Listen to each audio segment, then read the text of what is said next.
खालिद चिश्ती साहब हमें ज्वाइन कर रहे हैं। बहुत शुक्रिया वक्त देने के लिए बोल न्यूज़ को सर। इंतहाई अहम प्रेसर अब से थोड़ी देर पहले हमने देखा है, न सिर्फ बताया गया है बल्कि सबूत सामने रखे गए हैं और अब हमारे डीजी बता रहे हैं कि किस तरह से लोगों को टारगेट करना है, क्या फोकस है, स्पॉट क्या क्या है, इस हवाले से ट्रेनिंग दी जा रही है। और इम्पॉर्टेंट बात यह है कि रॉ के दहशतगर्द नहीं कर रहे हैं, आर्मी के ऑफिसर्स कर रहे हैं, जो इंडियन ऑफिसर्स हैं वो इन सब चीज़ों में मुलव्वस हैं।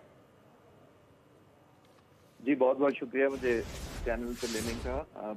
ये एक शॉकिंग दुनिया के लिए शायद हो, हमारे लिए तो नहीं है। पाकिस्तान की आवाम और हुकूमत पिछले कई दहाइयों से नेबरहुड से जो टेररिज्म चल रहा है उसकी बर्दाश्त भी कर रहे हैं और उसमें हौसला मंदी से इसका सामना भी कर रहे हैं। अनफॉर्चुनेट ये है कि जब आप बहुत ज़्यादा शराफत या डिसेंसी और ग्रेस में रहें तो शायद उसको आप दुश्मन अपनी कमजोरी समझ लेता है आपकी, और उसकी वजह से और ज़्यादा अग्रेसिव डिज़ाइन या मोड में चला जाता है। ये बहुत अच्छा और पॉजिटिव स्टेप है हुकूमत पाकिस्तान और फौज पाकिस्तान की तरफ से कि ऐसे अनासर को जो इन ह्यूमन मतलब बल्कि शायद इनको गैर इंसानी कहने से भी उससे भी कोई निचला दर्जा है जब आप एक टेररिस्ट को तैयार करते हैं कि मासूम लोगों का कत्लेआम किया जाए, डेड बॉडीज की उठाई जाए और एक्सप्लॉइट किया जाए थ्रू मीडिया और ब्रेकिंग न्यूज का इंतजार किया जाए।